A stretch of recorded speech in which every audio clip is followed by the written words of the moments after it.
අසුර ලෝකයේ හොඳයි. අසුර ලෝකය කියලා කියන්නේ දැන් මිනිස්සු අතර ඉන්නකොට අසුර සංකාරයක් තියෙනවා මෙන්න මෙහෙම. මේ අසුර සංකාරය කියලා කියන්නේ මෙන්න මේකයි. දැන් සමහර පව් තියෙනවා අපිට පැහැදිලිව පේනවා. පැහැදිලිව පේනවා ඒ පාපේ. දැන් අපි හිතමු සත්තු මරනවා.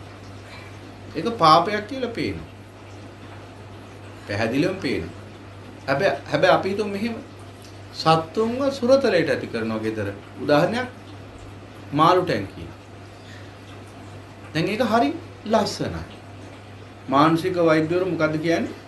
ආතතිය නැති කරගන්න මාළු ටැංකියක් දිහා බලන් ඉන්න කියලා. මාළුවට කතා කරන්න පුළුවන් නම් කියේ තොපි වගේ කාලකන් අපිව මේ වගේ අඩි 2ක විතර ටැංකියක හිර කරලා මහ සාගරයක ඉන්න අපිව ගෙනල්ලා මේ වගේ ටැංකියක හිර කරලා අපිට පුළුවන් තරම් ආතතිය තොපි දීලා තොපි අපි දිහා බලාගෙන තොපේ ආතතිය නැති කරගන්න හදනවා කියලා මිනිස්සුන්ට හොඳමකින් අහගන්න පුළුවන් මාළුන්ට කතා කරන්න පුළුවන් වුණා. අර මානසික වෛද්‍යවරයාට මානසික රෝගයකුත් තියෙන්න ඕන. ඒ වගේ මෝඩ කතාවක් කියන්නේ. අසරණ සත්තු ඔබම හිතලා බලන්න අත්තානම් උපමා කත්තා. තමන් උපමාවට ගන්න. තමන් මාළුවෙක් නා. තමන් ඉන්න ඕන මහ සාගරයක මහ ජලාශයක පීනන්න වරල් ලැබුණේ. අර පුංචි කූඩුවක පුංචි ටැංකියක හිර කරා. තටු ලැබුණේ පියාඹන්න කුරුල්ලන්ට. උන් අල්ලලා උන් අර පුංචි කූඩුවක හිර කළා. හිරගේක දැම්මා වගේ. තටුත් කපලා දානවා. එතකොට කල්පනා කරලා බලන්න එහෙනම් මේවා පිටින් බැලුවාම පව්කම් වගේ ඉච්චර වෙන්නේ. මේවා සමාජ සම්මතේ අගය කරන දේවල් මිනිස්සු. ගොඩාක් මිනිසුන්ගේ ගෙවල් වල හරි කාර්යාලවල අර මාළු ටැංකියේ තියෙනවා. අර මාළුවා අර එහෙට යනවා. එතෙන්ට යනකොට ඉවරයි ගමන. ආයි මෙහෙට එනවා. මොන තරම් දුකක් දරුවෝ ඉඳින්නේ අර දෙපැත්තට හැරියයි. අපි ඒක දිහා බලාගෙන තිරි සංවින්දනයක් විඳිනවා. මේක වෙලා දක්ෂකමක් නෙමෙයි අදක්ෂකම. දැන් ඔය එක උදාහරණයක්. ඊළඟට මේ අසුර සංකාරයක් ඕක. ඒ කියන්නේ සමාජේ අපි බැලුවහම පිටින් බැලුවහම පව් වගේ පේන්නේ නැහැ මේක. හොඳක් වගේ පේන්නේ. එහෙම නැත්නම් ඒක පාපයක් කියලා අර්ථකථනය වෙන්නේ නැහැ. දැන් සත්තු මරනවා නෙවෙයි. උන්ට හොඳට කණ්ඩ බොණ්ඩ දෙනවා ඔක්කොම දෙනවා. හැබැයි කූඩුවක ටැංකියක හිර කරලා තියෙනවා. එතකොට මේක පාපයක් වගේ පේන්නේ නැහැ. කර්මාන්තයක් වශයෙන් උත් මේක වැඩි දියුණු කරනවා මිනිස්සු. සුරතල් මසුන් කර්මාන්තය කියලා. එතකොට තව එකක් දැන් තව උදාහරණයක් ගැන අසුර සංකාරය ගැන. ඉතල අසුර සංකාරය ගැන පැහැදිලි කරන්න එපා. තව එකක්. දැන් ඔන්න දැන් උදාහරණයක් ඔය නවීන තියෙන පුට්සිඩි කියලා කොට්ටාසයක්. දැන් මේවා වැඩ කරන ළමයි ටිකක් ඉන්නවා. නැති බැරි කමට ඇවිල්ලා වැඩ කරන අහිංසක ළමයි ගම්වල. රස්සාවක් නැති කමට. අඩු පඩියකට බන්ධව ගන්නවා. ඒ ළමයාට පොඩි වැටුපක් දීලා උදේ ඉඳලා රෑ වෙනකම් එක දිගට ශ්‍රමය හොරාගෙන කනවා. කොච්චර දන්නවද ශ්‍රමය හොරා කරගෙන කනවද කියනවනම් ඒ ළමයා හදිසියවත් ඉඳගනී කියලා. ඒ දුක්ඛින් ඉන්න ළමයා කොහේ හරි ඉඳගනී කියලා කකුල් කැඩෙත්තු නිසා හරි පුටුවක් තියන්නේ ආයතනෙම. ගිහලා බලන්න ඔය පුට්සිටි කියන්නේ වෙයි. රෑ 8-9 වෙනකොට ඔය ළමයි දන ගහගෙන අර රැක්ස් ගාව බොරුවට ඒ තියෙනවා එළියට ඇදලා ආයි දදා ඉන්නවා. ගිහලා බලන්න පුරුදු කියලා. ඉන්න පුට්සිටි වල ළමයි ඉන්න ළමයි අර රැක්ස් ගාව දන ගහගෙන ඉන්නකොට බලන්න පුළුවන් රෑ 7-8 වෙනකොට. ඒ ළමයි බොරුවට අර වේ තියෙනවා එළියට ඇදලා දදා ඉන්නවා. අයියේ ඉඳ ගන්න තැනක් නැහැ. ඉඳගත්තොත් පඩිත් කපනවා අවවාද කරනවා. ඒ නිසා හිටගෙනම ඉන්න ඕන. හිටගෙන ඉන්න බැරිම තැන අර වගේ දන ගහගෙනවත් තියෙනවා. මොනතරම් අසූරකමක් අදක්ෂකමක් අර අහිංසක ළමයා රස්සාවක් නැතිකමට අයියා ඒ ළමයාගේ ශ්‍රමයේ සූරාගෙන කන. මෙන්න මේ ශ්‍රමයේ සූරාගෙන කෑම මේක පිටින් බැලුවහම පාපයක් වශයෙන් පේන්නේ. කාටවත් පේන්නේ නැහැ නේ පාපයක් වශයෙන්. පිටින් බැලුවහම පාපයක් වශයෙන් පේන්නේ. ව්‍යවසායකත්වය ඇතුළේ කියන්නත් පුළුවන් ලාභේ ඉපීමේ ශ්‍රම විභජනීය මොකක් හරි වචනයක් කියලා ශ්‍රම ප්‍රාගුණ්‍ය ශ්‍රම විශේෂතාව මොන හරි වචනයක් දාලා ඉංග්‍රීසි සිංහල ඒ අසරණ ළමයා මුලා කළේ ළමයාගේ ශ්‍රමය හූරාගෙන කනවා. මෙන්න අසුර සංකාරය. ඔය වගේ මතු පිටින් බැලුවාම පාපයක් වශයෙන් පේන්නේ නැති. නමුත් ගැඹුරට බැලුවාම පාපයක් වශයෙන් පේන පාප කර්ම මේ සමාජයේ තියෙනවා. මෙන්න මෙබඳු පාප කර්ම වල මිනිස්සු වේදෙන අඩු වැඩි වශයෙන්. ඔය දැන් උදාහරණ එකක් දෙකක් තව උන්තරන් කියන්න පුළුවන්. මෙන්න මේ සංකාරයේ දෙන කෙනා. ඔන්න ඔය විදිහට රාග දේශ මොහ චේතනා උපද්දන කෙනා. ඔන්න ඔය සංකාරය අසුරින්. ඔය විදිහට කටයුතු කරන කෙනා. මරුණට පස්සේ ගිහිල්ලා උපදිනවා අසුර කියන අපාය. අසුර අපාය දෙකයි. එකක් ඇවිල්ලා විනීපාතික අසුරය, പ്രേත අසුරය, අනිත් එක ඇවිල්ලා ලෝකාන්තරික අසුරය. අසුර කියන අපාය කොටස් දෙකක් තියෙනවා. එකක් තමයි විනීපාතික പ്രേත අසුරය. ඒක පිහිටන්නේ මේ මහ පොළොවේ මිනිස්යන්ට පේන්නේ නැති තරම් ඈත. මිනිස්යන්ගේ හැට ගෝචර වෙන්නේ නැති. ඒ කියන්නේ මිනිස්යන්ට නිතර මුණ ගැහෙන්නේ නැති ඈත වනාන්තරවල, ඈත කඳුකරවල, ඈත මුහුදුවල, ඈත කාන්තාරවල උපදිනවා. කොහොමද? දැන් අර පාප කර්මයේ ස්වභාවය මොකද්ද? පාපයක් තමයි. හැබැයි පාපයක් වශයෙන් පේන්නේ නැහැ. ඒක මුවා වෙලා තියෙන්නේ, වැහිලා තියෙන්නේ. ඒ කියන්නේ සමාජයේ පවතින පිළිගත්තා වූ යම්කිසි ක්‍රමවේදයක් ඇතුලේ තමයි මේ පාපේ සිද්ධ වෙන්නේ. පිටින් බැලුවම මේක පාපයක් වශයෙන් පේන්නේ නැහැ. හැබැයි අතුලාන්තේ පාපෙටි. ඒ නිසා මේ විපාකය සකස් වෙන්නේ විදිහටමයි. ඒ කියන්නේ උදාහරණයක් ගත්තාම කාන්තාරයක උපදිනවා වැලි කන්දක් වශයෙන්. උපපාතිකය පහළ වෙයි. කිසි කෙනෙකුට පේන්නේ නැහැ මේ සත්වයක් කියලා. නමුත් සත්වයක් කියන වැලි කන්දක් වශයෙන්. ඊළඟට වනාන්තරවල උපදිනවා ගස්වැල් වශයෙන්, පර්වත වශයෙන්. අපේ සිංහලයේ භාවිතයේ තියෙන වෘක්ෂ පෙරේතයෝ, පර්වත පෙරේතයෝ කියලා. ඔය වෘක්ෂ පෙරේතයෝ, පර්වත පෙරේතයෝ කිව්වේ ඔන්න ඔය අසුර කොට්ටාසිය. ඒ කියන්නේ ගහක් වශයෙන් ඉන්නේ කැලේ. තනිකරම ගහක්. ගලක් වශයෙන් ඉන්නේ. තනිකරම ගලක් පිටින් බැලුවාම. සතෙක් කියලා පේන්නේ. දැන් ගහක් වශයෙන් ඉන්නවා මෙහෙම අත් දෙකක් මේ අතුත් විහිදුවගෙන මෙහෙම ගහක් වශයෙන්. දැන් කාටවත් පේන්නේ මේ අසුරෙක් කියලා. මේ සතෙක් ඉන්නේ කියලා. අහිංසක කුරුල්ලෝ එහෙම දන්නේ නැහැ නෙමෙයි. ගහක්මයි තනිකර. ඕපපාතිකව ගහක් වශයෙන් උපදින්නේ ඒ සත්‍යය. හැබැයි විඥානයක් තියෙනවා. වැඩේ තියෙන්නේ හෙල්ලෙන්නවත් බෑ. කොහොම මින්න ඕන මුළු අත්භවයෙන්. ඇයි හෙල්ලෙන්න නොදී වැඩගත්තේ අර අසරණ සත්තුන්ගේ මිනිසුන්ගේ කරගත්ත පාප කර්ම. දැන් හෙල්ලෙන්නේ නැතුව ඉන්නවා මෙහෙමද? හෙල්ලෙන්න බෑ ඉතින්. එහෙට මෙහෙට වෙනින්න පුළුවන්. ඇවිදින්න බෑ. එක තැන ඉන්න ඕන. ගලක්, පස්කන්දක්, ඊළඟ මුහුදේ, ගල්පර ඔන්නෝම ස්වභාවික රූපයකින් උපදී.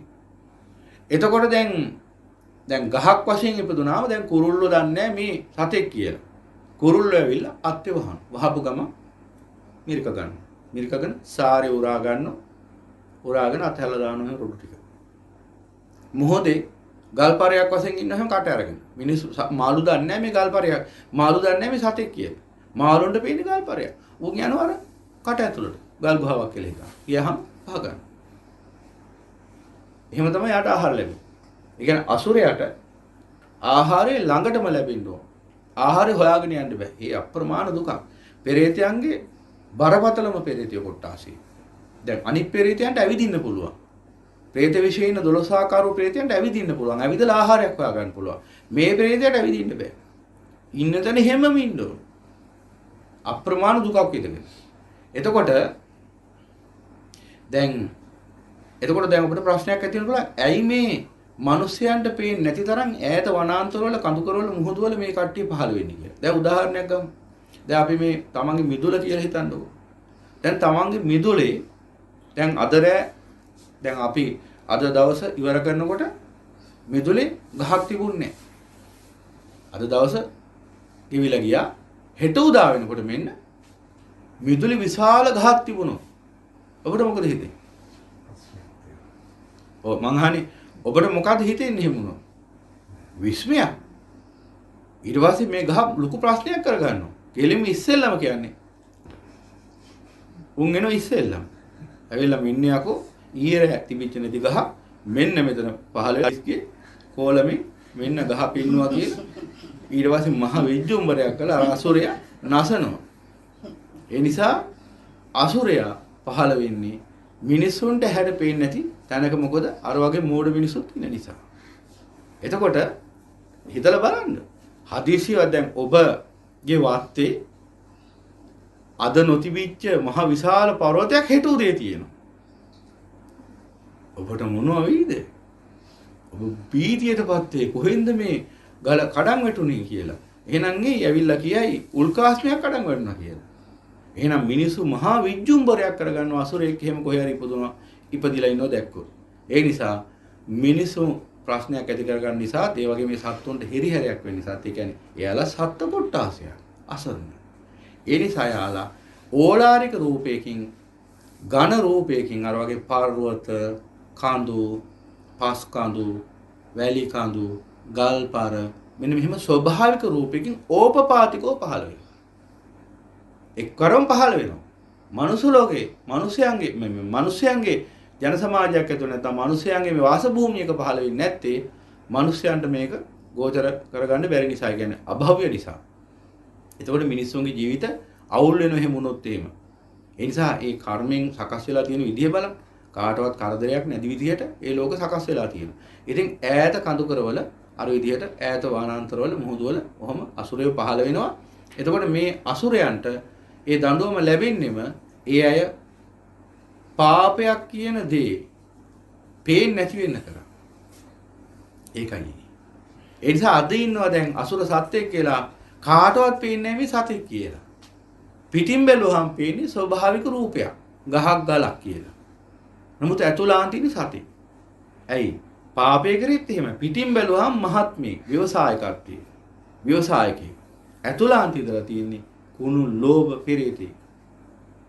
පිටින් බැලුවහම ටයිකෝඩ් දාපු එක ඔය සම්මාන හිටන් ගන්න වසරේ හොඳ ව්‍යවසායකයා සම්මානය ගත්ත ලොකු හොඳ ජෙන්ටල්මන් කෙනෙක්.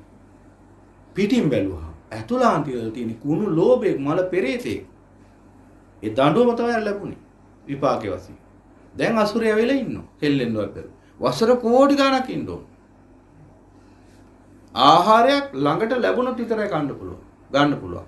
නැත්තම් කොච්චර කුසකින් වුණත් කරන්න දෙයක් නැහැ. එහෙමම ඉන්න ඕන.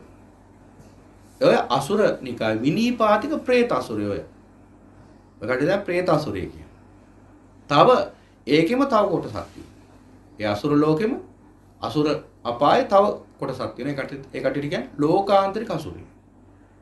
ලෝකාන්තරික අසුරය කියලා කියන්නේ ඒක ඇවිල්ලා භයානකම නිරයක්. භයානකම නිරයක්. ඒක තමයි ඇත්තටම ගත්තොත් භයානකම නිරය දීර්ඝ කාලයක් තියෙන. ඒ ලෝකාන්තරික නිරය හැදින්නේ මෙහෙමයි. ධර්මයේම තියෙන බුදුරජාණන් වහන්සේම දේශනා කළා තියෙනවා. මෙන්න මෙහෙම චක්‍රාවාට තුනක් මැද්දේ. බුදුරජාණන් වහන්සේමයි දේශනා කළා තියෙන්නේ. සූත්‍රයේම තියෙන ලෝකාන්තරික නිරය. චක්‍රාවාට තුනක් මැද්දේ. එහි නිर्देशයේ තියෙන විස්තරය. ඒ කියන්නේ දැන් චක්‍රාවාටයක් කියලා කියන්නේ සතර අපාය, මනුස්ස ලෝකයයි, දිව්‍ය ලෝක 6යි, බ්‍රහ්ම ලෝක 20යි. ඔක්කොම 31යි. 31 තලයක්. 31 තලයක් කියන්නේ එක සක්වලක්. එක සක්වලක් කියලා කියන්නේ පෘථුවියක් පදනම් කරගත්ත යට ඉඳලා උඩට විහිදෙච්ච කේතුවක ආකාරයෙන් සකස් වෙලා තියෙන ලෝක ධාතුවක්. පෘථුවිය තමයි බේස් එක. පෘථුවියේ ඉඳලා මෙහෙම උඩට විහිදිලා තියෙන උඩම ඉහළින්ම අරූපාවචර තල වටේට පිහිටලා තියෙන මුදුනේම අකනිටාව කියන බ්‍රහ්ම තලයේ පිහිටලා තියෙන කේතුවක හැඩයට විහිදෙන ලෝක ධාතුව. මේකට කියනවා සක්වල. පෘථුවිය තමයි මේකේ බේස් එක. මේ සක්වලේ විශේෂත්වය තමයි හැම තිස්සෙම මේක කැරකෙනවා. වේගෙන් ප්‍රවර්තනය වෙනවා. මෙහෙම වේගෙන් ප්‍රවර්තනය. දැන් පෘථුවිය භ්‍රමණය වෙනවා කියන්නේ භ්‍රමණය වෙමින් පරිභ්‍රමණය වෙනවා කියන්නේ ඕක තමයි ප්‍රවර්තන. මෙහෙම වේගෙන් මේක කැරකෙනවා මෙහෙම. මේ චලනය වෙනවා. ඒක ගොඩාක් ගැඹුරු විග්‍රහයක් තියෙන ඉස්සරහට zoom එකේදී අපි නාම රූප විග්‍රහ කරද්දී ඔය ගැන කියන්න. මෙහෙම කැරකෙනවා. වේගෙන් කැරකෙනවා සක්වල. හැම සක්වලක්ම මෙහෙම කැරකෙනවා. ඇයි කැරකෙන්නේ? මොකටද කැරකෙන්නේ? ඒවා පස්සේ කියන්න. එතකොට ඒක ගොඩක් විස්තර කරන්න ඕන. ඒ සාපේක්ෂ චලිතය. මෙහෙම වේගෙන් මෙහෙම කැරකෙනවා. මේ කැරකීම නිසා තමයි මේ චලනීය වීම නිසාම තමයි මේකේ ශක්තිය උත්පාදනය වෙන්නේ සක්වලේ හැමතිස්සෙම. ඒ විතරක් නෙවෙයි මෙහෙම කැරකෙන්න හේතුවක් තියෙනවා.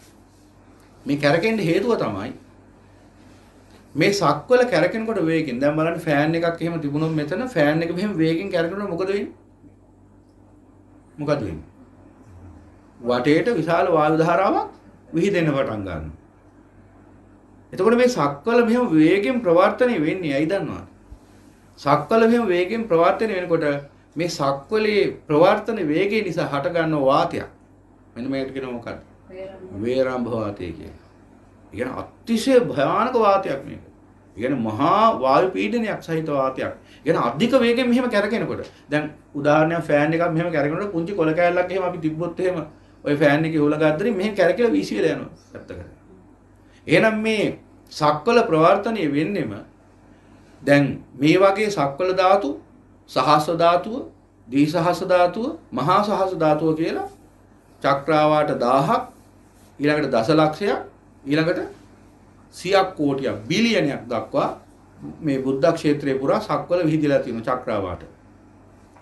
සහස්ස ලෝක ධාතුව කියන්නේ චක්‍රාවාට දහසක එකතුවක්. ඒකට කියනවා චූලනිකා ලෝක ධාතුව.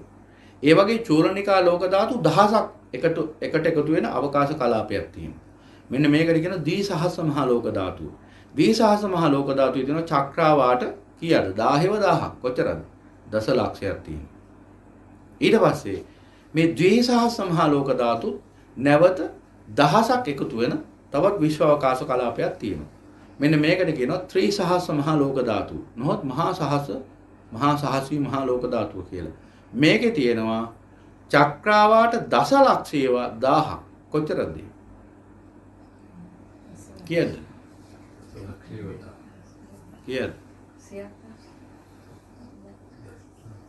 බිලියනයක්. කෝටි 100ක්. කෝටි 100ක් තියෙනවා. නේද? කෝටි 100ක්. නොහොත් 100ක් කෝටියක් සක්වල නොහොත් බිලියනයක් චක්‍රාවාට තියෙන අවකාශ කලාපයේ ත්‍රිසහස්‍රී මහා ලෝක ධාතුව. එතකොට එහෙනම් චක්‍රාවාට එච්චර ප්‍රමාණයක් තියෙන බුද්ධ ක්ෂේත්‍රය සම්මා සම්බුදු පියාණන් වහන්සේගේ ආඥා කලාපය තමයි ඔය 100ක් කෝටියක් සක්වල කියන්නේ. ඒ කියන්නේ සම්මා සම්බුදු පියාණන් වහන්සේගේ බුද්ධ බලය පැතිරෙනවා 100ක් කෝටියක් සක්වල පුරා. ඒ තරම් අසමසම බලයක් පිළිట్లా තියෙන්නේ සම්මා සම්බුදු පියාණන් වහන්සේ තුල. ඒ විස්තර කරන්න ගියොත් වෙනම ඒ ගැන විතරක් කියන්න පුළුවන්. එතකොට එහෙනම් මෙන්න මේ සක්වල ධාතු ඒවැය ආයු කාලය අනුව විනාශ වෙලා යනවා. වසර කෝටි ගානකට වතාවක් එකක් විනාශ වෙන්නේ. මෙහෙම විනාශ වුණාම ඒ විනාශ වෙච්ච පෘථුවිය දැන් අපේ වගේම හැම එකම පෘථුවියක් තියෙනවා. හැම එකේම ওই විදිහටම 31 තලයක් තියෙනවා. හැම සක්වලකම මෙහෙම 31 තලයක් තියෙනවා. හැම සක්වලකම පෘථුවියක් තියෙනවා. මේ පෘථුවි වල ආයු කාලය අවසන් වෙනවා. දැන් අපේ පෘථුවියේ ආයු කාලය මේ බුද්ධාන්තරයෙන් පස්සේ ඊළඟට කියන්නේ සම්මා සම්බුදු පියාණන් වහන්සේ අපේ මෛත්‍රී සම්මා සම්බුදු පියාණන් වහන්සේගේ ශාසනය පහළ වුණාට පස්සේ තවත් වසර කෝටි ගාණක් ගියාට පස්සේ මේ සක්වලේ විනාශ කාලය ආරම්භ සංවට්ට කියන කල්පේ. එතකොට මේ පෘථුවියේ සප්ත සූර්යෝද්ගමනයක් ඇති වෙලා, ඒ කියන්නේ හිරු 7 දිනකේ, සූර්යයන් 7 දිනකේ තාපය ඇති වෙලා, උෂ්ණත්වය උග්‍ර වෙලා, ඊට සියලු සතුන් මැරිලා, මේකේ තියෙන ඔක්කොම ජලය සිඳිලා, පෘථුවිය ගිනි අරගෙන දැවෙන්න එන කාලයක් වෙනවා ඉස්සරහට. එතකොට මෙහි ඉන්න ලෝක සත්‍යයන්ගෙන් පින් කරපු සත්‍යෝ ටික ආභස්සර බ්‍රහ්ම ලෝකයට යනවා. මොකද ආභස්සර බ්‍රහ්ම ලෝකයේ දක්වා තියෙන දිව්‍යත බ්‍රහ්මතල දක්වාම විනාශ වෙලා යනවා. සතර අපාය විනාශ වෙනවා, මනුස්ස ලෝක විනාශ වෙනවා, දිව්‍ය ලෝක 6 විනාශ වෙනවා.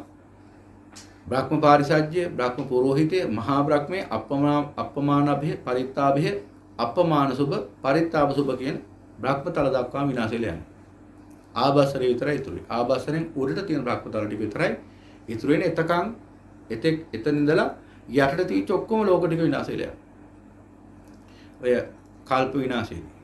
තවත් එහාට ගියාම සංවත්සර කල්ප විනාශයක් කියලා ඉතුරු ටිකක් විනාශ වෙලා යනවා. ඒක ඉතින් වෙනම පස්සේ දේශනාවක විග්‍රහ කරන්නම් ඔය ඔක්කොම ටික. එතකොට මෙන්න මේ විදිහට සක්වල විනාශ වෙලා යනකොට අර පෘථුවිය පුපුරලා විනාශ වෙනවා. මොකද අවසානයේ මේක ගිනි ගන්නවා. ගිනි අරගෙන පුපුරලා විනාශ වෙනවා. ඒ ගිනි ගත්තාම පුපුරලා විනාශ වෙනකොට ඒ විනාශ වෙන කෑලි, ඒ පෘථුවියේ කෑලි අනෙකු සක්වල වලට එනවා. බෝම්බ වලට වඩා අතිශය භයානකයි.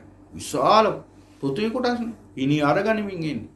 මෙන්න මේන උල්කාශ්ම කියලා කියන්නේ මෙන්න මේන උල්කාශ්මාදී මෙන්න මේ ග්‍රාහක ගිනි ගන්නා වූ පොළොව ධාතුව කැඩිලා විනාශ වුණාම දැන් මෙතන බෝම්බයක් පිපුරුවාම මෙතන බෝම්බයක් පිපුරුවොත් වටේටම ගිහිල්ලා ගින්දර විසි වෙන්නේ. මේ වගේ බෝම්බයක් වගේ ඇත්තනවා. අරක පුපුරලා විනාශ වුණාම ඒ විහිදෙන විසිරෙන අර උල්කාශ්ම කෑලි, අර පොළොව ධාතු කෑලි, පෘථිවි ධාතු කෑලි අනිකුත් සක්වලට වේගෙන් ගිහිල්ලා වැදුනොත් ඒ සක්වල ඉන්න සත්වෝ ටික මැල්ල යනවා.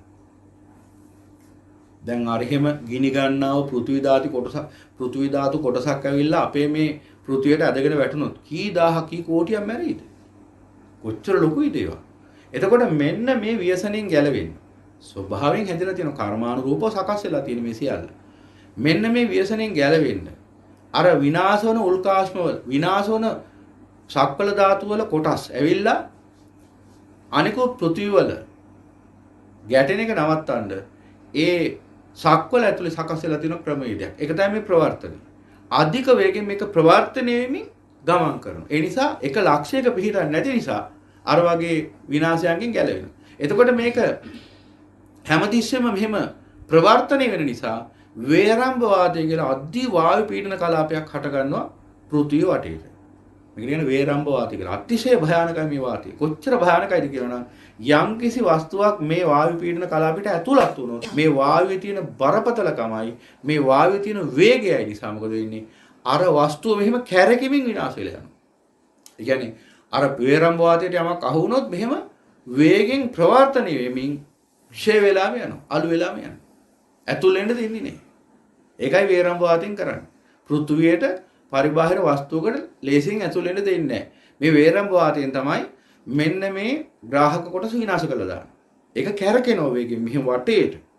මේ සක්වල වටේට අතිශය වේගෙන් කැරකෙන මහා යොදුන් ගානක් විශාල වායු ධාරාවක් ගැන මේ කියන්නේ. ඒකට ඇතුල් වුණොත් ඕන වස්තුවක් සුන්නත් දෝලිය වෙලා යනවා. කුඩු පට්ටම් වෙලා යනවා.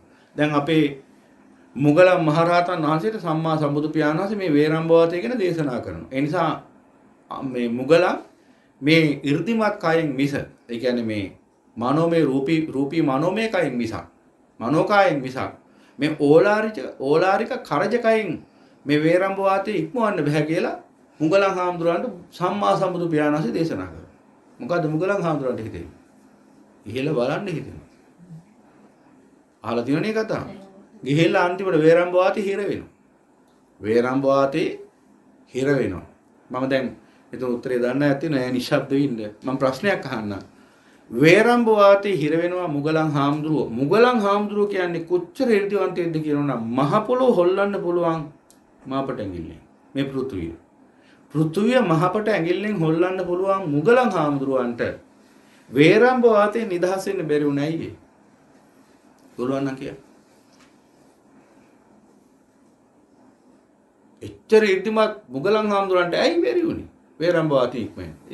උන්වහන්සේට වේරම්භ වාතය මොකක්ද එහෙමනම්? ඒ තරම් 이르දි බල තිබුණා. පෘථුවිය මහපට ඇඟිල්ලෙන් හොල්ලන්න පුළුවන් 이르දිවන්තයන් වහන්සේට ඇයි වේරම්භ වාතයෙන් නිදහස් වෙන්න බැරි උනේ? ඇයි වේරම්භ වාතේ හිර උනේ? බුදු පියාණන් වහන්සේ කරන්න එපා කිව්ව දෙයක් ඒක. ලෝකේ ඒක තමයි බුදුරජාණන් වහන්සේ එපා කියලා කිව්වේ.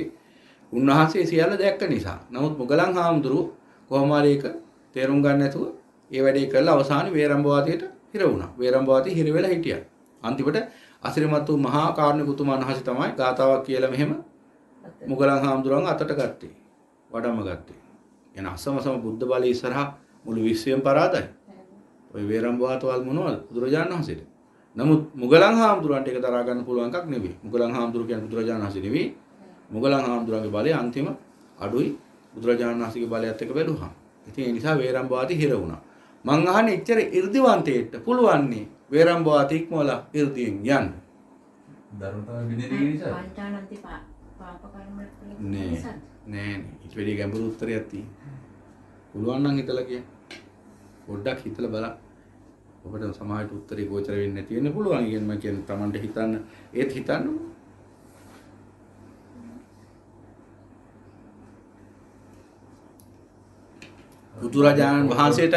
බුදුරජාණන් වහන්සේට විතරයි වේරම්භ වාතේ හරහා ඕලාරික කාර්යකයන් කියන්නේ මේ ඝනකයෙන් වඩින්න පුළුවන්. අසිරිමත් වූ සම්මා සම්බුදු පියාණන් වහන්සේට විතරයි වෙන කිසිම කෙනෙකුට බෑ. ඒකට විශේෂ හේතුවක් තියෙනවා. මොකක්ද හේතුව? දන්නවද? අර බුදුන් වහන්සේලා හරහා යන්න පුළුවන්. ඔව් ඒක තමයි. ඒ ඕනම ගමනක් උන්වහන්සේට වඩින්න පුළුවන් වෙන්නේ මේ මහා ඥානියක් හේතු කරගෙන. ඒක කියන්නේ මේ අකුරු හතරගෙන වචනේ.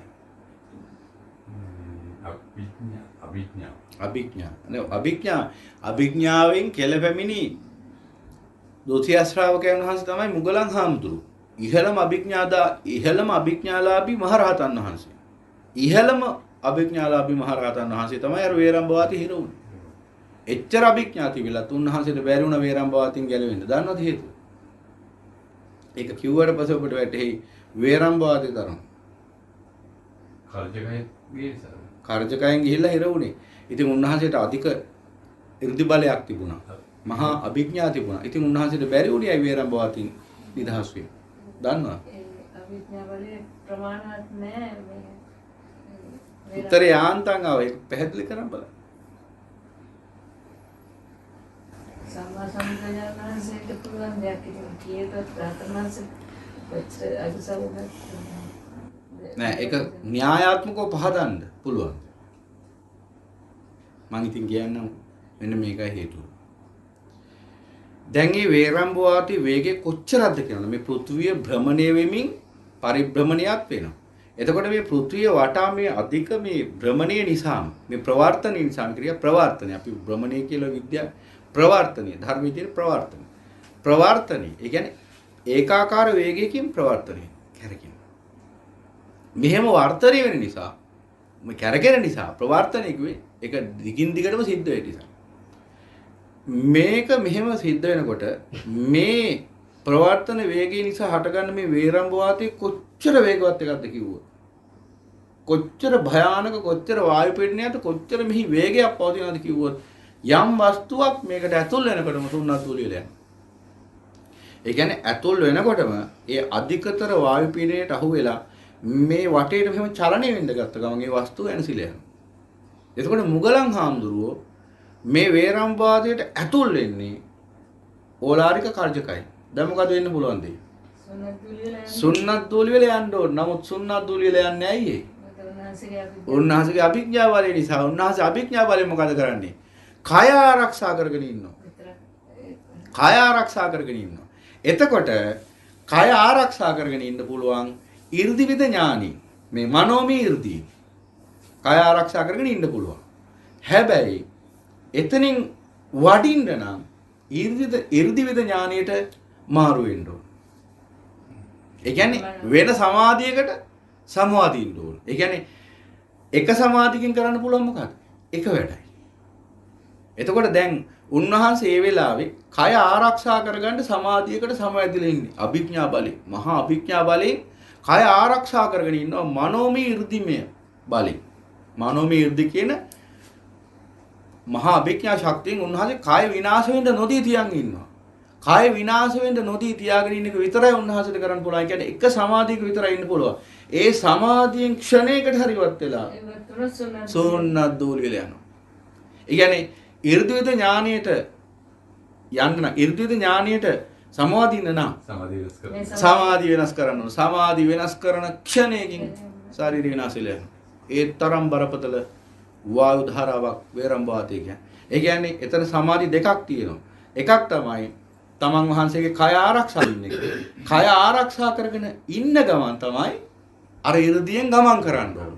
එතකොට සමාධි දෙකකට සමවදින්න පුළුවන් වෙන වේගය. එතකොට ඒ උන්වහන්සේගේ වේගයේ ප්‍රමාණවත් මදි එක සමාධියක් අතහැරලා ඊළඟ සමාධියට සමවදින අතරතුර කාලෙදී කය විනාශ වෙලා යනවා. නමුත් අසිරිමත් වූ සම්මා සම්බුදු පියාණන් වහන්සේගේ තරම කොච්චරද කිව්වොත් අසිරිමත් වූ සම්මා සම්බුදු පියාණන් වහන්සේට ක්ෂණයක් පාස සමවදින්න පුළුවන් සමාධියට උන්වහන්සේට පුළුවන් විශේෂ අසිරිමත් වූ මහා බුද්ධ ඥානෙ මොකද? යමක පටිහාරීය මහා ඥානෙ. ඒකේ මොකද? චිත්තක්ෂණ දෙකකදී සමාධි දෙකකට සමවදින්න පුළුවන්. ඒ කියන්නේ එක චිත්තක්ෂණයක එක සමාධියක් ඊළඟ චිත්තක්ෂණයේදී ඊළඟ සමාධියක්. චිත්තක්ෂණ අතරදී සමාධි අන්තරයක් නැහැ. ඒ නිසාම එක චිත්තක්ෂණයකදී තේජෝ කසිනයටත් අනිත් චිත්තක්ෂණයේදී ආපෝ කසිනයට සමවදිමින් යමක මහා ප්‍රාතිහාර්ය ඥාණයෙන් උන්වහන්සේ විශ්වයටම පෙන්වන උන්වහන්සේ සමාන කිසි කෙනෙක් නැහැ. ඒ කියන්නේ ඒ සමාධි දෙකට අතිශය වේගෙන් මෙහෙම සමවදින දෙපැත්තට. එක චිත්තක්ෂණයකදී ආපෝ කසිනේට ඊළඟ චිත්තක්ෂණයේදී තේජෝ කසිනේට. ආපෝ කසිනේට සමවදිච්ච වෙලාවෙදී පේනවා ජලය. මුළු ශරීරයෙන්ම ජලය විහිදෙනවා. තේජෝ කසිනේට සමවදිච්ච ගමන් පේනවා ගින්දර. මේ දෙක වේගෙන් චිත්තක්ෂණයක විතරයි පරතරයේ තියෙන්නේ. චිත්තක්ෂණයෙන් චිත්තක්ෂණයට මේ සමාධි දෙක මාරු වෙන නිසා මිනිසුන්ට පේන්නේ මොකද්ද? එක සැරේ මේක සිද්ධ වෙනවා කියලා. මොකද මිනිහෙක්ට සාමාන්‍ය මනුස්සයෙක්ට මේ චිත්තක්ෂණ දෙකක් අතර තියෙන අන්තරය පේන්නේ නැහැ. ඒ නිසා මනුස්සයාට පේන්නේ එක සැරේ ජලයයි ගින්දරයි පිට වෙනවා කියලා. එහෙනම් අසිරිමත් සම්මා සම්බුදු පියාණන් වහන්සේට විතරයි පුළුවන් මොකද්ද? චිත්තක්ෂණයෙන් චිත්තක්ෂණයට සමවදින්න. රහතන් වහන්සේලාට එච්චර වේගෙන් සමවදින්න බෑ. ඒ නිසා මුගලන් හාමුදුරුව හදිසියව ශාරීරිය ආරක්ෂා කරන් ඉන්න සමාධිය අත්හැරලා එර්ධිවිද ඥානයට සමවැදුණා නම් ඒ මොහොතේම ශරීරය සුන්නත් දූලි වෙලා යනවා. ඒ නිසා උන්වහන්සේ අසරණ වෙලා වේරම්භ වාතයට වෙලා ඉන්නවා ශරීරය විතරක් ආරක්ෂා කරන්. මහා කාරුණික සම්මා සම්බුදු පියාණන් වහන්සේ අතපාලා අතට වැඩම ගන්නවා. සාදු සාදු සාදු අසිරිමත් සම්මා සම්බුදුරජාණන් වහන්සේ නමගේ දේශනා කළ සත්‍යඥයක් මේ ශ්‍රවණය කරන්නේ මේසා වාසනාවක් මේසා පින් බලයක් මේ අත්පාදයක් වෙනත් කිසි කෙනෙකුට නැති වාසනාවක්. ඔබ වහන්සේ මේ දේශනාව හැමෝටම හැම කෙනෙකුටම මේ කොටස අහන්න සලස්වලා නම් ඒක ඉතාමත් ප්‍රයෝජනවත් වෙනවා. මේ බුද්ධාලම්බන ප්‍රීතිය තවදුරටත් වැඩි දියුණුවෙනවා. සාදු සාදු. එතකොට ඒ අසිරිමත් වූ සම්මා සම්බුදු පියාණන් වහන්සේට විතරයි එහෙනම් වේරම්භ වාතය හරහා ගමන් කරන්න පුළුවන්. මොකද උන්වහන්සේට පුළුවන් ශරීරයත් ආරක්ෂා කරගෙන ඒ කියන්නේ උන්වහන්සේගේ සමාධි වේගය අතිශය. ඒ කියන්නේ දැන් පැහැදිලිනේ කියන එක චිත්තක්ෂණයෙන් චිත්තක්ෂණයට සමාධියට සමාදින නිසා උන්වහන්සේට සමාධිය මාරු කරද්දී අර ඩිලේක ඉන්නේ නැහැ. කියන්නේ අනිත් අයට සිද්ධ වෙන ප්‍රමාදී සිද්ධ වෙන්නේ නැහැ. ඒ නිසා වේරම්භ වාතය වුණා සම්මා සම්බුදු පියාණන් වහන්සේට වේරම්භ වාතය හරහා දැනකට වැඩම කරන්න පුළුවන්. ඒ නිසා උන්වහන්සේට මේ මුළු 100ක් කෝටියක් සක්වලේ ඕනෑම තැනකට ගමන් කිරීමේ හැකියාව තියෙනවා. නිරුපද්‍රිතව. ඉතින් ඒක නිසා ඒ අසිරිමත් වූ මහා කාරුණික උතුමන් වහන්සේගේ බලය ගැන මෙච්චරක් කියලා කියන්න බෑ. ඉතින් අපි මොකක් කියන්නද කියන්නේ එකෙන් සෑහෙන දුර කතාව ගියා. අසුර ලෝකේ. එතකොට මෙන්න මේ ප්‍රවර්තන මෙන්න මේ වේරම්භ වාතය තමයි මේ වේරම්භ වාතය මේ ප්‍රවර්තන නිසා හටගන්න මේ වාත ධාරාව මොකද වේරම්භ වාතය. මෙන්න මේ විදිහට සක්වල තුනක් ප්‍රවර්තනය වෙනකොට තැන් තුනක එක ළඟ වෙන්න ඕන. සක්වල තුනක් මේ විදිහට ප්‍රවර්තනය වෙනකොට මේ තුනේම හටගන්නවා මොකද වේරම්භ වාතය. මෙන්න මේ විදිහට තැන් තුනේම වේරම්භ වාතය හට ගන්නකොට ඒ කියන්නේ වායු සුළි තුනක් හට ගන්නකොට මැද හට ගන්නවා මොකද වායු කුහරය. අධික වායු පීඩනයක් ඇති වායු කුහරයක් හට ගන්නවා. දැකලා තියෙනවා සුළි තියෙන තැන් වල කුහරයක් තියෙන්නේ. මෙන්න මේ විදිහට වායු සුළි තුනක් මෙහෙම කැරකෙනකොට මැද හට ගන්නවා මේ තුනේම ප්‍රවර්තන වේගය නිසා වායු කුහරයක්. මෙන්න මේ භයානක වායු කුහරයට කියන මොකද ලෝකාන්තරික මහනිරය කියලා. එතකොට මේක ඉපදුනොත් බුදුරජාණන් වහන්සේ දේශනා කරන මෙන්න මේ වායු කුහරය ඉපදුනොත් මේ ලෝකාන්තරික නිරේ ඉපදුනොත් ඒ සත්වයට ඒ වායු කුහරය ඉපදිච්ච සත්වයට අධික සීතලක් තියෙනවා. මොකද ඉරහඳ තාරකාවල එළිය වැටෙන්නේ නැහැ මෙතෙන්ට. උණුසුමක් වැටෙන්නේ නැහැ. ඒ නිසා අධික අන්ධකාරයක් සහ අධික සීතලක් තියෙනවා. සම්මා සම්බුදු පියාණන් වහන්සේ දේශනා කරන මේ සක්වල ධාතුවේ මේ මහා සහස්‍ර ලෝක ධාතුවේ තියෙන අඳුරුම ස්ථානය මේ ලෝකාන්තරික නිරය නොහොත් මේ වායු කුහරේ මේ විශ්ව වායු කුහරේ මේකෙත් උපදිනව සත්‍යය. ඒකේ උපදින සත්‍යයන් තමයි ලෝකාන්තරික අසුරයෝ කියලා කියන්නේ. එහි පවතින අධිකතර සීතලක් සහ අධිකතර උණුසුම අධිකතර පීඩනයක්. අධිකතර සීතලක් අධිකතර අන්ධකාරයක් අධිකතර පීඩනයක්. මේ අප්‍රමාණ දුක මැද සත්‍යය වසර කෝටි ගණන් निराහාරව ඉන්නවා ඒ ලෝකාන්තරික නිරේ ඉන්න සත්‍යය. එතන විශේෂයෙන්ම උපදින්න හේතුව තමයි මිත්‍යා දෘෂ්ටිය. දස වස්තුක මිත්‍යා දෘෂ්ටිය. ඒ කියන්නේ කර්ම ඵල විපාක පිළිගන්නේ නැති මහා මිත්‍යා අන්ධකාරය. මෙන්න මේ මිත්‍යා අන්ධකාරින සත්‍යය මරණට පස්සේ බොහෝ විට උපදින්නේ මෙන්න මේ ලෝකාන්තරික නිරය කියලා සම්මා සම්බුදු පියාණන් වහන්සේ දේශනා කරනවා. එහෙනම් භයානක තැන අතිශය භයානකයි. එහි තමයි මේ ඔබගෙන් කවුරු ඇහුවත් ඔබ බය නැතුව කියන්නේ අපායන්ගෙන් වැඩිම කාලයක් ආයු කාලය තියෙන අපාය. දැන් මේ සක්වල ඇතුලේ පිහිටපු නිරවලින් වැඩිම ආයු කාලයක් තියෙන්නේ අවීචි මහ නිරේ. අන්තකල්පයකයි උපරිම. මේ නිරේ පිහිටලා තියෙන සක්වලෙන් පිට. ඒ නිසා මේ නිරේ උපදිනවා ඒ සක්වල තුනේම ඉන්න අර පව්කාරයෝ ටික. ඒ සක්වල තුනේම ඉන්න ලොකුම මිත්‍යා දෘෂ්ටිකෝ ටික උපදින්නේ මෙන්න මේ වායු කුහරෙන් හොත් ලෝකාන්තරික නිරේ. එතකොට මේක ඉපදුනහම වසර ඉන්න වෙන වසර කෝටි ගණන් මහා කල්ප ගණන් ඉන්න වෙනවා. මහා කල්ප ගණනක් සමහරට ඉන්න වෙනවා. ඒ කියන්නේ ඒ තරම් කාලයක් මෙහි ආයු කල්පේ ආයු තියෙන සමහරට මහා කල්ප එකක් වෙන්නත් පුළුවන්.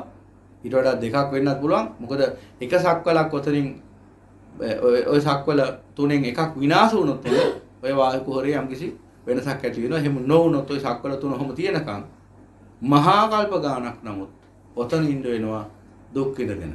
එහෙනම් ඒකට කියනවා ලෝකාන්තරික අසුරය.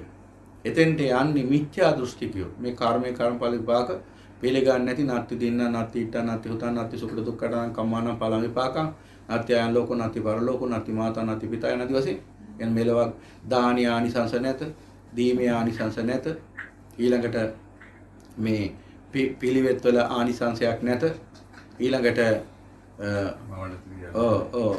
ඊළඟට මේ සැප දුක කර්ම විපාක සැප දුක ඇති කරන කර්ම විපාක කියලා කොටාශයක් නැත, මෙලවක් නැත, පරලොවක් නැත, මවක් නැත, පියෙක් නැත යනදි වශයෙන් මේ සියල්ල නැත මෙලවක්. ඊළඟට මේ සත්‍ය අවබෝධ කරගත්තා වූ ශ්‍රමණ බ්‍රාහ්මණයන් මෙලව ශ්‍රමණ බ්‍රාහ්මණයන් නැත යනදි වශයෙන් මෙහෙම දසවස්තුක මිත්‍යා දෘෂ්ටියක් තියෙනවා. 10ක්ම නැහැ කියන ඔක්කොම නැහැ කියන. කර්මයේ කර්මඵල සුද්ධ සිංහලෙන් කිව්වොත් කෙටියම කිව්වොත් කර්මයේ කර්මඵල විපාක විශ්වාස කරන්නේ නැතිකම. මෙන්න මේ කර්මයේ කර්මඵල විපාක විශ්වාස කරන්නේ නැති මේ අසත්පුරුෂ සත්‍යය ගිහිල්ලා උපදිනවා ඔන්න ඔය කියන ලෝකාන්තරික නිරේ. එතන උපදින්නත් හේතුව තමයි විශේෂයෙන්ම ලෝකාන්තරික නිරේට යන්නේ මෙන්න මේ වගේ අය. සම්මා සම්බුදු පියාණන් වහන්සේගේ ශාසනීය ලෝකේ පවතින කාලයක මේ සියලු අන්ධකාරයන් දුරු කරගන්න පුළුවන් සද්ධර්මයේ අසමසම ආලෝකයේ පතිත වෙලා තියෙන මොහොතක ඇස් වහගෙන අන්ධයෙක් වශයෙන් ජීවත් වෙන මිනිස්සු ටිකක් ඉන්නවා මේ ලෝකේ. ඒ කියන්නේ දැන් අපි රැයට කළුවරේ ගමනක් යනවා. රැයට කළුවරේ ගමනක් යනවා ආලෝකයක් නැතුව. කිසිම ආලෝකයක් නැතුව. ඝන කළුවරේ අමාවක පොය දවසක් කියමු. ඝන කළුවරේ අමාවක පොය දවසක අපි ගමනක් යනවා. කිසිම ආලෝකයක් අපේ අතේ නැහැ. එහෙනම් එදාට අපි අන්ධයෙක්. ඒ මහා ඝන කළුවර ඇතුලේ අපි අන්ධයෙක්. අන්ධකාරය කිව්වේ ඒකයි. අන්ධකාරය අන්ධ කෙනාගේ ඇස් පේන්නේ නැති කෙනාගේ කාර්යය කිව්වේ ක්‍රියාව. අන්ධකාරය කිව්වේ ඒකයි. ඒ කිව්වේ අන්ධයෙක් වශයෙන් ක්‍රියා කරන්න වෙනවා කියන එක. අන්ධකාරය කියන එකේ තේරුම. එතකොට කොහොමද කටයුතු කරන්න වෙන්නේ? මහා ඝන කළුවරක අමාවක පොයේ දවසක කිසිම ආලෝකයක් නැතුව යම්කිසි ගමනක් බිමනක් යනවනම් මහා ඝන කළුවරක් ඇතුලේ මොන හරි අපිට අවශ්‍ය දෙයක් හොයනවා. උදාහරණයක් යතුරු වැටුණා දැන් බිම. මහා ඝන කළුවරක් ඇතුලේ කොහොමද හොයන්න වෙන්නේ? එන්න මෙහෙම හොයන්න වෙන්නේ. නේ? අර අන්ධ මිනිසෙක් කරන වැඩි අන්ධකාරය කිව්වේ ඒකයි. අතපත ගග හොයන්න වෙන්නේ. එතකොට ඒක සාධාරණයි කළුවර ඇතුලේදී. කළුවර ඇතුලේදී ඇස් තිබුණත් වැඩක් නැහැ ආලෝකය නැති නිසා. එතකොට අන්ධේ. එතකොට ඊට පහුවෙන්දා ඉර පායනවා දැන්. ඉර පායන දැන් හිරු මඩල දිදුලනවා දැන්. හැමතැනම ආලෝකෙ විහිදිලා. දැනුත් අර හිස්පිනිහා ඇස් දෙක වහගෙන මෙහෙම අර යතුරු හොයනවා. මොන වගේ මිනිහෙක්ද? ඒ කියන්නේ රෑ නම් යතුරු හොයාගන්න බැරි වුණේ ඇස් තිබුණා ආලෝකෙ තිබිච්ච නිසා. දැන් දවල් ආලෝකයක් තියෙනවා ඇසුත් තියෙනවා. දැන් මේ මිනිහා මොකද කරන්නේ? දැන් ඇස් දෙක වහගෙන අර යතුරු හොයනවා අර විදිහට. පොළොවට ගගා. ඒ වගේ මේ සංසාරේ අනන්ත කාලෙක ඉඳලා සම්මා සම්බුදු පියාණන් වහන්සේගේ ශ්‍රී සද්ධර්මයේ කියන ආලෝකය නැතිකමින් ප්‍රඥාව තිබුණා. ඇස් තිබුණා. අන්ධකාරයෙන් සිද්ධ වුණා අපට. ඇති හරියට අර අමාවක පොය දවසේ කළුවරේ ගිය ගමන වගේ. ඇස් තිබුණට වැඩක් නැහැ ආලෝකයනේ. එතකොටත් අන්දේ. එතකොට එහෙනම් කොච්චර සංසාරේ ප්‍රඥාව තිබුණත් ඒ අත්භවයන් කී.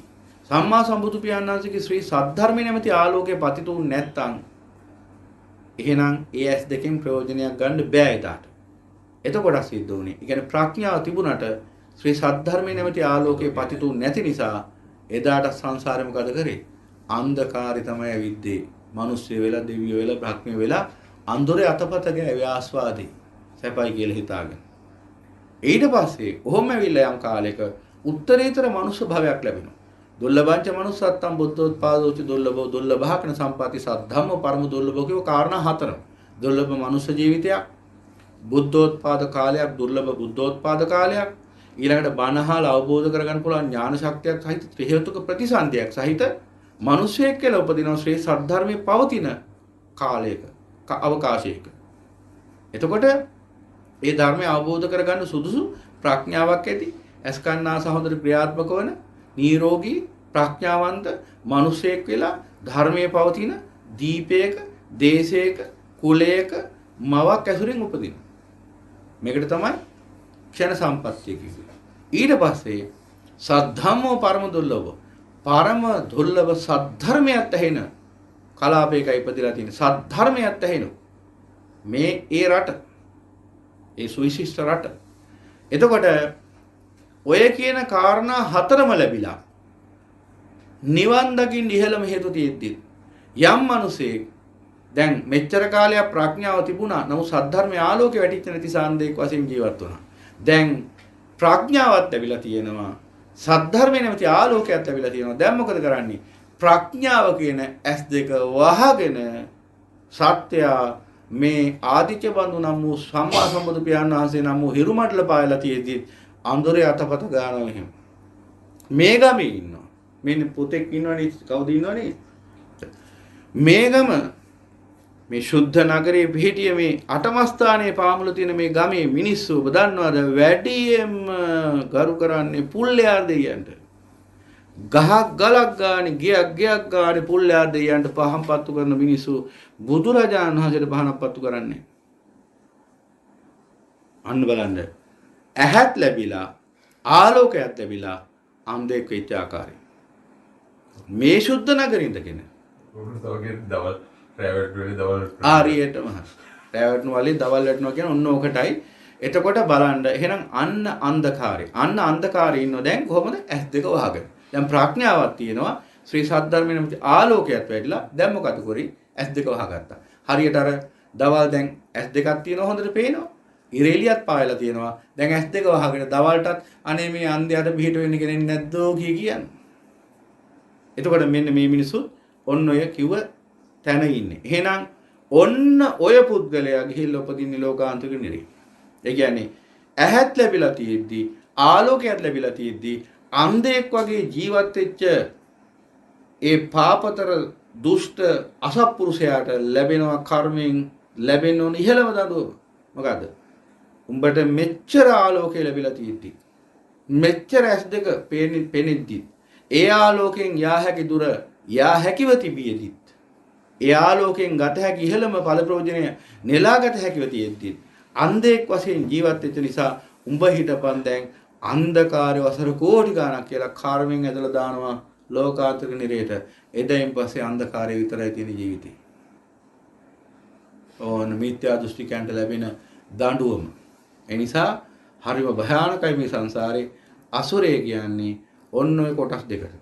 പ്രേත අසුරයයි විනීපාතික പ്രേත අසුරයයි ලෝකාන්තරික අසුරයයි. ওই දෙකේම එකතුවට කියනවා අසුර අපාය කියලා. ස්වාමීන් වහන්සේ අසුර යුද්ධයේ ඒ අසුරය කට්ටිය නෙවෙයි. ඒගොල්ලෝ දෙවිය කොටසක්. ශක්‍ර දේවේන්ද්‍රයා තවතිසාවේ ශක්‍ර භාවයට පත් වෙනකොට තවතිසාවේ හිටපු බාරකාරයා තමයි වේපචිත්‍ය අසුරයා. වේපචිත්‍ය අසුරයා සහ රාහු අසුරයා මේ දෙන්න. මේ දෙන්න තමයි එතකොට ඒ දිව්‍ය තලයේ බාරගෙන ඉඳලා තියෙන්නේ. එතකොට ශක්‍ර දේවේන්ද්‍රයා සක්‍ර භාවයට පත් වීම සතුටු සක්‍ර දේවේන්ද්‍රයා සක්‍ර භාවයට පත් වුණාට පස්සේ ඒ සතුට සමරන්න තවතිසාවේ පාටියක් තියෙනවා. තවතිසාවේ හොඳ පාටියක් තියෙන්න ඇති නේද? එහෙමයි.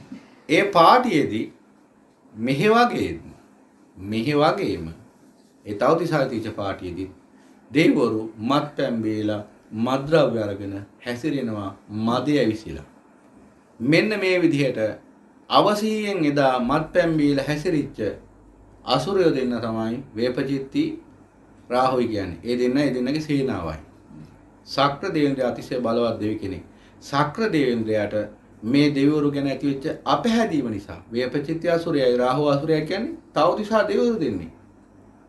ඒ දෙන්න ගැන ඇතිවෙච්ච අපහැදීම නිසා ඒ දෙන්නගේ සේනාවයි සක්‍ර දේවේන්ද්‍රයාගේ බලහත් කියන සක්‍ර දේවේන්ද්‍රයාගේ බලෙන් මේ දෙන්නගේ පිරිවරයි අත්අඩංගුවට අරගෙන අරන් ඇවිල්ලා මනුෂ්‍ය ලෝකේ පාතාලයට හෙලනවා. ඒ කිව්වේ මුහුදට දාන.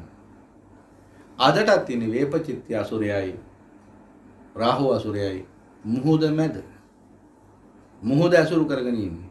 මෙන්න මේ අයගේ දේව කොට්ටාසේ පස්සේ කාලේ ඒ අයගේ දේව සහභාගීට තමයි අසුර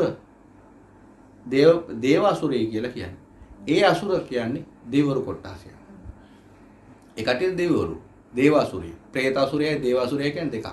එහෙනම් ඒ අයටත් අසුරයෝ කියන්නේ හැබැයි අය සතර පායට අයිති අය නෙවෙයි. ඒ අය දෙවිවරු කොට්ටාසය. රාහු කියන්නේ මහා බලවත් දෙවි කෙනෙක්. ඒ වගේම වේපචිත්ති කියන්නේ මහා බලවත් දෙවි කෙනෙක්.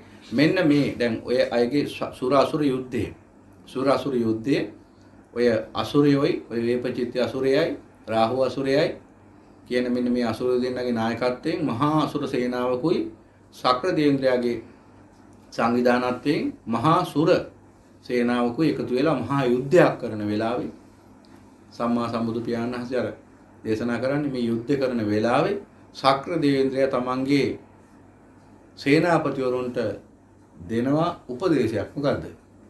බයක්, ලොමු දැහැගැන්වීමක්, තැතිගැන්මක් ඇති වුණොත් මගේ මේ කොඩිය දිහා බලන්න අහවල් දෙවියන්ගේ කොඩිය දිහා බලන්න ඔහොම කියලා කියනවා. අසිරිමත් වූ භාග්‍යවතුන් වහන්සේ මොකද කියන්නේ? සක්‍ර දේවේන්ද්‍රයාගේ කොඩිය බලලා මොනව කරන්නද? බයෙන් පලා යන ඔය සක්‍ර දේවේන්ද්‍රයාගේ කොඩිය බැලුවට බය පහ වෙන්නේ මහාන තැතිගැන්මක් ලොමු දැහැගැන්වීමක් ඇති වුණොත් යමෙක් සිහි කරන්න ඕන මොකද්ද? බුද්ධ ධම්ම සංඝ ත්‍රිවිධ අනන්ත ගුණයයි කියලා. ඕකෙන් තමයි අපේ ලංකාවේ මිනිස්යන්ට ඔය හොල්මනක් භයක් ඇති වුණොත් එහෙම ඉතිපිසව භගවරහන් සම්මා සම්බුද්ධෝ කියලා ඔය සිහි කරන්න පටන් ගත්තේ. රජාග්ග සූත්‍රයේ. අර සුනාමි වෙලාවේ එක අම්මා කෙනෙකුයි දුවෙකුයි එළිලා හිටියලු ඒ දුවට මේ දැන් දරාගෙන ඉන්න බැහැලු දුව ප්‍රෙග්නන්ට් කිව්වා. මේ බබෙක් හම්බෙන්නේ අම්මා කෝල දුවේ ඉතිපිසව ගාතාව කියපන් කියලා අම්මයි දුවේ ඉතිපිසව ගාතාව හිටියලු මේ බේරුණා. අනිවාර්යයෙන් ඕනම අනුතරක් වෙලාවකදී අති උත්තරීතර බුද්ධ ධම්ම සංඝ ත්‍රිවිධ රත්න ගුණේ සිහි කරගත්ත ගමන් ඒ අනුතර පහ වෙලා යනවා. වේපචිත්ති රාහු ඒ දෙන්නටම බණ කියනවා.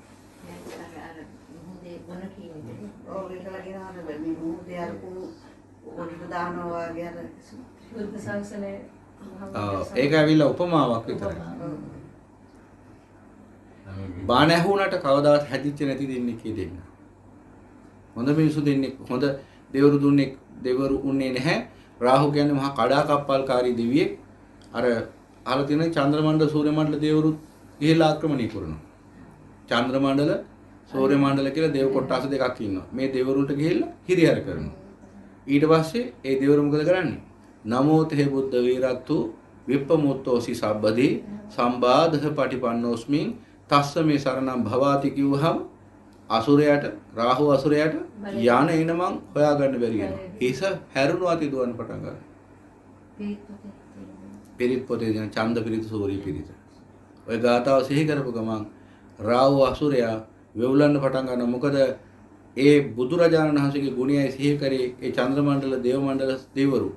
ඒ වෙලාවේ තවදුරටත් බුදුරජාණන් වහන්සේගේ අනන්ත ගුණය සිහි කරද්දී තවදුරටත් ඒ දෙවරුන්ට හදිසියවත් රාහු අපලෝපයක් කරා නම් ඒ කියන්නේ රාහු තවදුරටත් හිරියර කරා නම් රාහු අසුරේන්ද්‍රයාගේ හිස හක් කඩකට පැල්ල යනවා. ඒ නිසා ඵලයක්. නමෝ තේ බුද්ධ වීරත්වෝ කියනකොටම රාහු අතුරුදහන්. ස්වාමීන් වහන්සේ ඒ බුද්ධ ශක්තිය ඒ අරන් බලන්න ඕන. ඒක අත්දැකීම මිසක් මේ ඒක ප්‍රතිඵල මෙහෙම කරද්දී පැය 20ක් ෂණයකින් තියෙනවා. ඒක මේ අත්දැකින්නේ නැහැ මොකද නා. ඒක අත්දකින්න බැරි වෙන්නේ මිනිසුන්ට ධර්මෙ පිහිටන්නේ නැති නිසා. ධර්මෙ පිහිටාගෙන ඉන්න අයට මේ අනන්ත බුදු ගුණ ධම් ගුණ සංඝ ගුණ කියන්නේ මුළු ජීවිතේ පුරාම දැනෙන ආශ්චර්යයක්. ඒ කියන්නේ ඒ ආශ්චර්ය අත්දකින්න බුද්ධ ශ්‍රාවකයෝ. විස්මය ජනකයි බුදු ගුණ ධම් ගුණ සංඝ ගුණ.